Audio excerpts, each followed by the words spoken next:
شادی خانہ آبادی زندہ باد، فیضان حضور حیدر ملت زندہ باد۔ ماشاءاللہ ماشاءاللہ۔ اس لیے حضرات اگر انسان ہے تو اس بات پر اپنے رب کا شکریہ ادا ہونا چاہیے، بولی ہونا چاہیے۔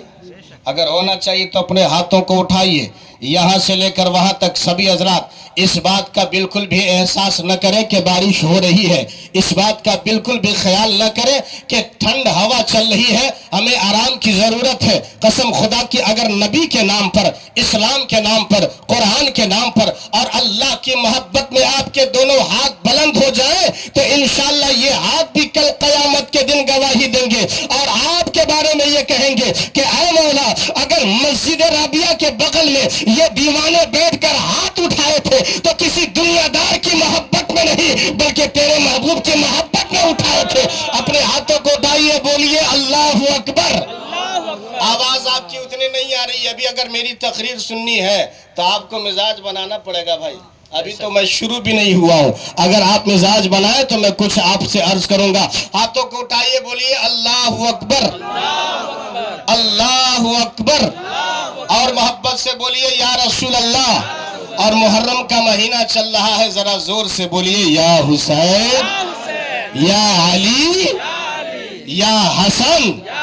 محبت سے ملاحظہ فرمائیے، رب نے انسان بنایا، ہم بھی انسان ہیں، آپ بھی انسان ہیں، ہندوستان میں رہنے والا بھی انسان ہے، بنگلہ دیش میں رہنے والا بھی انسان ہے، پاکستان میں رہنے والا بھی انسان ہے، لیکن حضرات محترم آپ کو یہ بھی معلوم ہوگا کہ رب کائنات نے اسی انسان میں کسی کے دل کو سخت بنا دیا، کسی کے دل کو نرم بنا دیا، کسی کو کالا بنا دیا، کسی کو گورا بنا دیا، کسی کو ناٹا بنا دیا، کسی کو خوبصورت بنا دیا، کسی کو کسی اور طرح سے بنا دیا۔ یہ سارے کمالات کیسے ہوئے، یہ ساری رنگینیاں کیسے نظر آئی، جب آپ غور کریں گے تو پتہ چلے گا رب کائنات نے اس انسان کو مٹی سے بنایا۔ کس سے بنایا؟ مٹی میں سے۔ حافظ بلال اشرف صاحب توجہ چاہوں گا آپ کی، سمجھ گئے نا؟ کس سے بنایا؟ زور زور سے بولیے ذرا۔ مٹی سے بنے، ہم بھی مٹی سے بنے، آپ بھی مٹی سے بنے۔ ہر شخص کو، ہر انسان کو اللہ نے مٹی سے بنایا، لیکن حضرات کون جانتا تھا کہ یہ مٹی جو زمین میں رہنے والی ہے، اسی مٹی کو اللہ رب العزت ایک دن عروج عطا فرمائے گا، ایسا عروج عطا فرمائے گا کہ اسی مٹی سے بننے والا کوئی صدیق اکبر بنے گا، اسی مٹی سے بننے والا کوئی عمر فاروق اعظم بنے گا، اسی مٹی سے بننے والا کبھی عثمان غنی بنے گا، کوئی حیدر کرار بنے گا، کوئی شبیر بنے گا، کوئی حسن بنے گا، کوئی حسین بنے گا، کوئی ابو ہریرہ بنے گا، اور اسی مٹی سے بننے والا کوئی غریب نواز بھی بن جائے گا۔ ذرا زور سے بولے سبحان اللہ۔ اسی مٹی سے بننے والا کوئی صابر کلیری ہوگا، کوئی مخدوم واری سے پاک ہوگا، کوئی مخدوم صابر ہوگا، کوئی سرکار یحییٰ منیری کی ذات بن جائے گی، کوئی حضرت شرفہ بہاری ہے تو کوئی خاکی بابا ہے۔ یہ یاد رکھیے گا، خاکی بابا علیہ رحمت و رضوان سے جن کو اللہ تعالیٰ نے اتنا اونچا مقام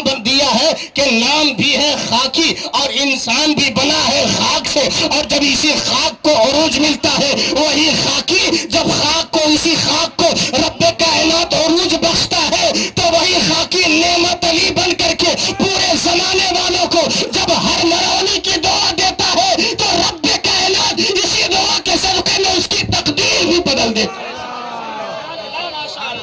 ماشاءاللہ، نعرہ تکبیر، نعرہ رسالت، مسلک اعلی حضرت، زندہ باد، فیضان حضرت خاکی بابا، سرزمین اسلام پور، زندہ باد، اور زور سے اور محبت سے بولے سبحان اللہ۔ زندہ باد۔ ملاحظہ فرمائیے حضرات، خاک کی بات آ گئی ہے